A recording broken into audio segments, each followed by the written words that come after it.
I used to believe that family was the one place where love could never be questioned, where loyalty was unshakable, and where promises were kept until the very end. My name is Emily Carter, and for the longest time, I lived in the comfort of that belief. To me, my family was not just blood. They were the air I breathed, the reason I trusted the world, and the foundation upon which I built my dreams. But what I did not know was that sometimes the deepest wounds are not inflicted by enemies, but by those who share your last name. Betrayal is never simple, and it never arrives suddenly. It creeps in quietly, hidden in smiles, concealed in warm hugs, and disguised in the words, "We love you." For years I believed those words. I held on to them like a lifeline, unaware that one day they would turn to ashes in my hands. I still remember the evening when everything began to unravel. The dining table was glowing under the soft yellow light, my father's laughter filling the air, my mother's voice calm and reassuring. To any outsider, we looked perfect, enviable even. But beneath the surface, there were cracks forming, cracks I could not yet see. At that moment, if anyone had told me that my family would soon betray me in the most unforgivable way, I would have laughed. And yet, here I am, telling you this story, not as the girl who once believed in the illusion of perfect love, but as the woman who uncovered secrets that shattered her world. This is not just a story of betrayal.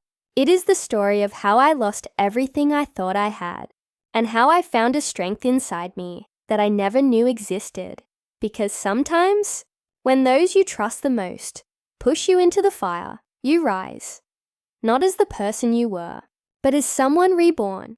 From the outside, my family seemed flawless, like something carved out of a storybook. My father, Richard Carter, was a respected businessman, known in our town not only for his success, but for his charisma. People admired him for his discipline, his sharp mind, and the way he commanded every room he entered. My mother, Catherine, was the very definition of grace. She carried herself with quiet strength and warmth, the kind of woman neighbors turned to for comfort, advice, or simply a reassuring smile. To everyone else, we were the Carters, a family bound by love, tradition, and shared values. Sundays were sacred in our home. The entire family gathered for dinner, no matter what. Birthdays were celebrated with laughter, cakes, and endless photographs. Holidays meant grand decorations, the smell of cinnamon and pine filling the halls, and my parents holding hands by the fireplace. As though they had never once known what it meant to fight, even I believed it. I believed in the dinners, the smiles, and the small gestures that painted a picture of unity. My brother, Daniel, and I would often joke that we had won the family lottery, that our life together was everything others envied. And yet, what I did not see then was how carefully that picture was painted. It was artful, deliberate, almost rehearsed, a canvas hiding brushstrokes of lies and secrets underneath. But at that time, I was blind. To me, everything was perfect. Looking back now, I realize the signs were always there. Faint at first, almost unnoticeable, like whispers in the wind. But at the time, I brushed them aside, convincing myself that families sometimes had bad days, that no one was perfect all the time. It began with small changes in my father's behavior. Richard Carter, once so open and affectionate with me, began to retreat into silence. At the dinner table, where his voice once filled the air with stories of work and witty remarks, he grew distant. He would avoid my gaze, answering my questions with half sentences or distracted nods, as though I were a stranger intruding into his space. My mother, Catherine, tried to cover the shift with her usual warmth, but even her smile felt different, strained, as if holding back something she could not share. There were moments I caught her watching me, with eyes full of worry, only for her expression to vanish the second I asked what was wrong. "Nothing, darling. You worry too much," she would say, her voice just a little too rehearsed. Then there was my brother, Daniel, once my closest confidant. He suddenly seemed preoccupied, guarded, and oddly defensive.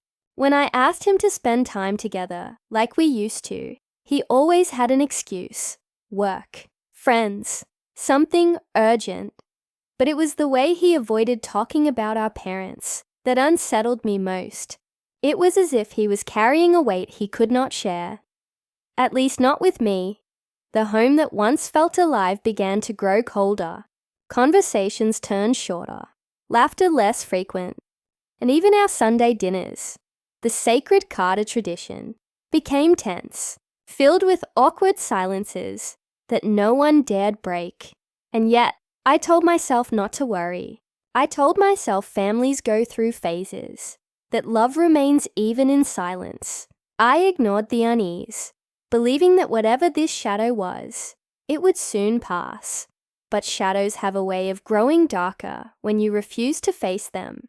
I just did not know then that mine was about to consume everything I held dear. As weeks turned into months, the silence in my home grew louder. It was no longer just fleeting moments of awkwardness.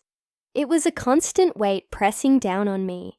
I began to notice how conversations would stop the moment I walked into a room, how my presence seemed to change the very air around my family.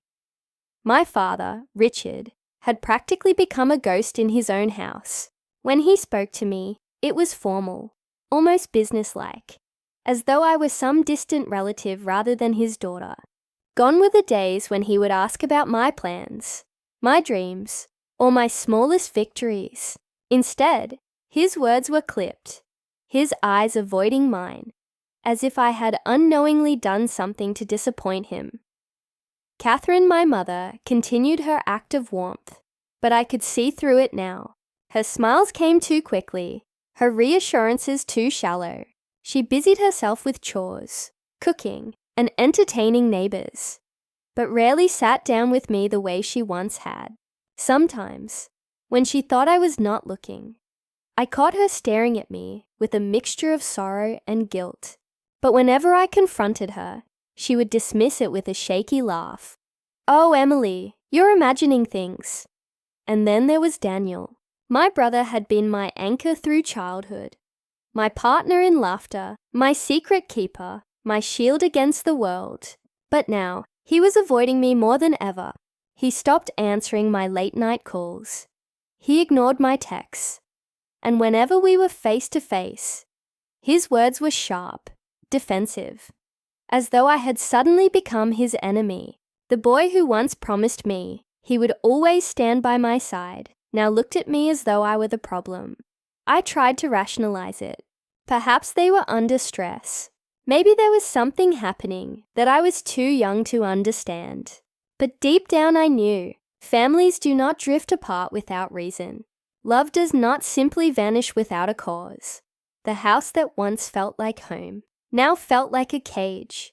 Every laugh I heard seemed hollow. Every smile seemed fake. I started to wonder, what had I done?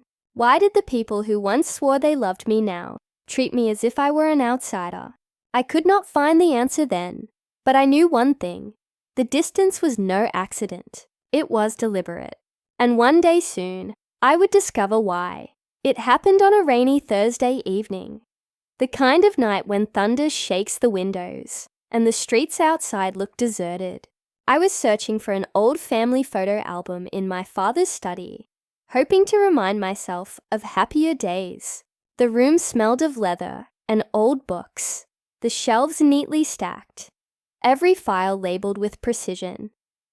As I ran my fingers across the spines of the folders, one of them caught my eye. It was unmarked, no label, no date, nothing.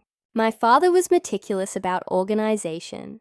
There was no way this plain folder belonged there by accident. Curiosity burned through me, and before I could second-guess myself, I pulled it out. Inside were papers, bank statements, signed documents, and legal agreements. At first glance, they looked ordinary, but as I scanned through them, a chill ran down my spine. My name was missing. Every mention of the Carter children referred only to Daniel.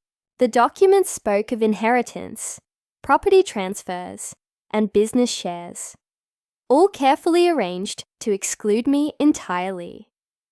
My heart pounded. Was it a mistake, a draft, or was it deliberate? I shoved the papers back into the folder, my hands trembling. That was when I noticed something else. A framed photograph tucked in the drawer beneath. It was of my father and Daniel, smiling together at some event I had never attended. Beneath it, in my father's handwriting, were the words, "My only son, my true heir." The words cut deeper than any knife could. I wanted to confront him right then, demand answers, scream, cry, anything. But instead, I closed the drawer quietly, forcing myself to leave the room without making a sound. Because in that moment, I realized something terrifying. My family was hiding more than just distance. They were hiding secrets that could erase me completely from their lives, and I was determined to uncover the truth. For days after discovering the documents, I carried the weight of those papers in my chest, like a stone. I rehearsed conversations in my mind. What I would say, how I would demand an explanation, how I would finally force the truth out of my family. One evening, as we sat around the dinner table, I felt my resolve harden. My father was sipping wine, my mother carefully arranging the food, Daniel scrolling on his phone with little interest. It was the perfect moment. Or so I thought. Taking a deep breath, I said, "Dad, I was in your study the other night. I found something. Papers about inheritance." The silence that followed was deafening. My father's hand froze mid-air, the glass of wine hovering just inches from his lips. My mother's fork clattered against her plate, her face draining of color. Daniel's eyes flicked up from his phone, sharp and alarmed, before quickly darting away. I pressed on. Why was my name missing? Why did the documents only mention Daniel? Am I not your daughter too? My father finally set the glass down. His voice was calm, too calm, and it chilled me. "Emily, you shouldn't go through things that don't concern you. Those papers are complicated. Legal matters you wouldn't understand." "But I do understand," I argued, my voice cracking. "They erase me. They erase my existence in this family." Catherine reached out to place her hand over mine, but it trembled. "Sweetheart, please. It's not what you think. Let's not spoil dinner with unnecessary questions." Unnecessary. That word sliced through me. I wanted to scream, to demand the truth. But every time I tried, my father shut me down with his sharp gaze. My mother drowned me in hollow reassurances. And Daniel would not even look at me. That night, I realized something far more painful than the secrets themselves. They had no intention of telling me the truth, and the silence, that awful silence, was its own form of betrayal. The truth did not come to me gently. It crashed into my life like a storm. Weeks after that dinner, I could no longer bear the suffocating silence. I began watching, listening, piecing together fragments my family tried so hard to hide. And then one night, I overheard the conversation that shattered me completely. I was walking past my parents' bedroom when I heard my father's voice, low but firm. "She can never find out, Catherine. Emily was never supposed to know." My mother's reply was shaky. "But Richard, she's already suspicious. She asked about the documents. How much longer can we keep this up?" My heart pounded as I pressed myself against the wall, straining to hear every word. "Daniel is my heir," my father continued coldly. "He is my blood. Emily, she isn't." The world tilted beneath me. My mother whispered, "She may not be your biological child, Richard, but she is still your daughter. I raised her. I love her." "She was never mine," he snapped. "She doesn't carry my name, my legacy, or my bloodline. She was a mistake. And I will not risk everything I built on someone who doesn't belong." I felt the words strike me like physical blows. My knees buckled, and I had to cover my mouth to stop from crying out. In that moment, everything made sense. The distance, the avoidance, the inheritance papers. I was not Richard Carter's daughter. I was an outsider in the very home I thought was my sanctuary. Tears blurred my vision as I stumbled back to my room, replaying the conversation over and over. My whole life, every smile, every word of love, every promise of family forever, had been a lie, carefully constructed to keep me in the dark. It was not just betrayal. It was erasure.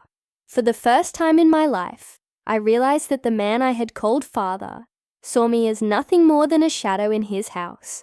And my mother, the woman I trusted most, had hidden the truth from me all along.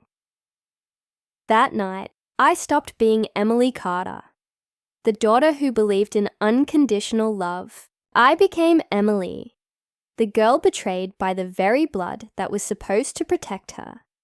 And deep inside me, something began to change. The night I discovered the truth, I felt as though the ground had vanished beneath me. I lay on my bed, staring at the ceiling, tears streaming silently down my face, my chest aching with a pain I could not contain. Every memory, birthdays with my father's proud smile, late night talks with Daniel, my mother's warm embraces, twisted into something ugly and false. They were not memories anymore. They were lies. I wanted to scream. I wanted to confront them all, to demand why they had pretended for so long, why they had let me believe I belonged when I never truly did. But the weight of betrayal was paralyzing. I could not find the strength to move, let alone fight. Days blurred together. I stopped eating with my family, stopped smiling at their hollow words. My father ignored me entirely now, as though I had disappeared from his life. My brother avoided me, his guilt plain in his eyes, but his silence louder than any confession. And my mother, she hovered helplessly at my door, whispering, "Emily, please understand. I love you." But her love felt too small to mend the wound she had helped create. I was alone, not just in my house, but in the world. The people who were supposed to be my safe haven had turned into strangers, and I had nowhere to go. Nights became endless cycles of crying until I fell asleep, waking only to face the same emptiness again. It was in that darkness, in that endless grief, that something inside me began to shift. Pain, when it festers long enough, transforms. My tears started to dry, replaced by a quiet resolve. If my family had chosen to betray me, to erase me, then I would show them that I was not so easily destroyed. The collapse was the end of who I once was, but it was also the beginning of who I was about to become. Grief had broken me, but it also sharpened me. After weeks of crying myself to sleep, I woke up one morning with a clarity I had never felt before. If my family saw me as an outsider, then I would no longer play the role of the obedient daughter. If they thought they could erase me, I would write myself back into their story, in ink they could never wash away. I began to watch them differently, no longer through the eyes of a daughter desperate for love, but through the eyes of someone calculating, observant, and patient.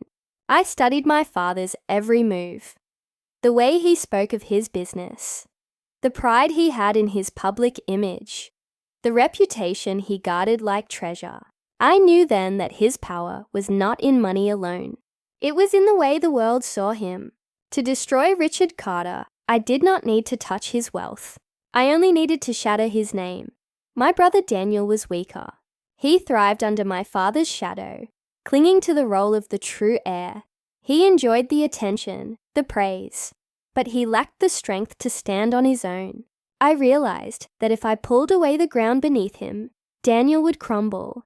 And my mother, sweet Catherine, the only one who had loved me, though she had done so in silence and lies. For her, I reserved no revenge, only distance. She would live to see the consequences of her silence. And perhaps that would be punishment enough. Piece by piece, I built my plan. I gathered evidence, copies of the documents, recordings of their conversations, secrets they never imagined I would uncover. I networked quietly, reaching out to people in my father's business circle, learning just how fragile his perfect image truly was. This was not impulsive anger. It was deliberate, careful, precise. Because if my family had taught me anything, it was that appearances could be powerful. And now, I would use that power against them. All the planning in the world meant nothing without action. I waited for the perfect moment, the smallest crack in my father's armor, and then I pushed. My revenge was never about violence or humiliation for its own sake. It was about truth, exposure, and making sure the people who had tried to erase me could no longer hide behind their polished reputation. First, I made copies of everything I had found, the legal documents that excluded me, the notes with my father's handwriting, even snippets of conversations I had recorded when I suspected they were discussing me. I organized the evidence carefully, time-stamped and labeled, because facts are ruthless when presented clearly. Next, I started quietly. An anonymous envelope arrived at a local journalist's desk. Files and bank statements with a short note. You may want to look into Richard Carter's dealings. The journalist called. Curiosity became investigation. Reports were written. I watched from the sidelines as the first seed of doubt took root in the public's mind. Simultaneously, I reached out to one of my father's disgruntled former partners, someone who had suffered quietly under his manipulations. I handed over financial records and timelines. Within days, whispers in the business community turned into conversations, and conversations into formal inquiries. I did not forget the personal front. I sent anonymous messages to people in our social circle, clients, neighbors, even distant relatives, containing proof of the favoritism and the hidden transfers. Reputation, which my father had guarded like armor, began to rust. When the authorities opened a preliminary inquiry, I pushed harder. I leaked a summarized dossier to an investigative outlet and ensured it reached the right inboxes: regulators, clients, and the local paper. The reaction was swift. Contracts were frozen. Bank audits commenced. My father, who had built an empire on perception and trust, found himself under scrutiny he could not control. The most painful part was watching Daniel look at his father differently. The brittle confidence replaced by fear. He had always stood in the spotlight cast by my father's approval. Now the light exposed him for what he was: unprepared and vulnerable. I never confronted them in public. I let the truth do the work. The slow, methodical collapse of what they had protected for so long was my answer to years of being erased. I wanted them to feel the hollowing out I had felt, to understand that lies and loyalties are two sides of the same coin, and when one flips, the other falls apart. When their world began to crumble, I did not celebrate. I observed, solemn and steady, knowing that justice for me had been delivered not through vengeance alone, but through truth, finally spoken aloud. The storm I had unleashed did not pass quietly. It tore through my father's empire like wildfire, consuming everything he had spent decades building. Within weeks, his name, once spoken with admiration, was dragged across headlines, tied to scandal, greed, and betrayal. Contracts dissolved, partners withdrew, and the very people who once toasted to his success now refused to be seen at his side. Daniel, stripped of the future he had been promised, stumbled under the weight of expectation. Without my father's shield, he was lost, unprepared to face the world on his own. The arrogance in his eyes faded, replaced by bitterness and resentment. But this time, his anger was directed not at me, but at the man who had raised him on lies. And my mother, Catherine, she bore the collapse with quiet sorrow. She never defended my father publicly, but in private, she wept. Her silence had cost her everything. Her marriage, her son's respect, and me. When our paths crossed in the hallway, she would reach for me with trembling hands, whispering, "I'm sorry, Emily. I thought I was protecting you." But apologies cannot rebuild foundations built on deception. As for me, I did not walk away unscathed. Betrayal leaves scars no amount of justice can erase. But I walked taller, freer, no longer begging for a place at a table where I was never truly wanted. The girl who once cried herself to sleep was gone. In her place stood a woman who had faced the fire and emerged unburned. Justice was not loud, it was not triumphant, but it was undeniable. Looking back, I sometimes wonder if things could have been different. If my father had chosen love over pride, truth over lies, family over reputation. But wondering does not change reality. The truth is simple. The people I trusted most chose to betray me, and in doing so, they set me free. For a long time, I believed blood was everything. That family, no matter the mistakes, was sacred. But betrayal taught me otherwise. Family is not defined by shared names or inherited legacies. It is defined by loyalty, by honesty, by love that endures even when the world falls apart. And those who fail to offer me that do not deserve the title of family. Yes, I carry scars, deep ones. Nights still come when I feel the echo of that old loneliness, when I remember the moment I realized I was not my father's daughter. But I also carry strength now, a strength born out of loss and fire. I know who I am, and no one can erase me again. This story is not just about betrayal. It is about survival. It is about rising when the people meant to protect you push you down. And above all, it is about reclaiming your place in a world that once tried to cast you out. Because in the end, revenge was never about destroying them. It was about rebuilding me. My name is Emily Carter, and this was my story. If my journey touched you, and if you'd like to hear more powerful stories like this, don't forget to subscribe to this channel and like and share this video. Your support means the world, and it helps us bring more untold stories to life.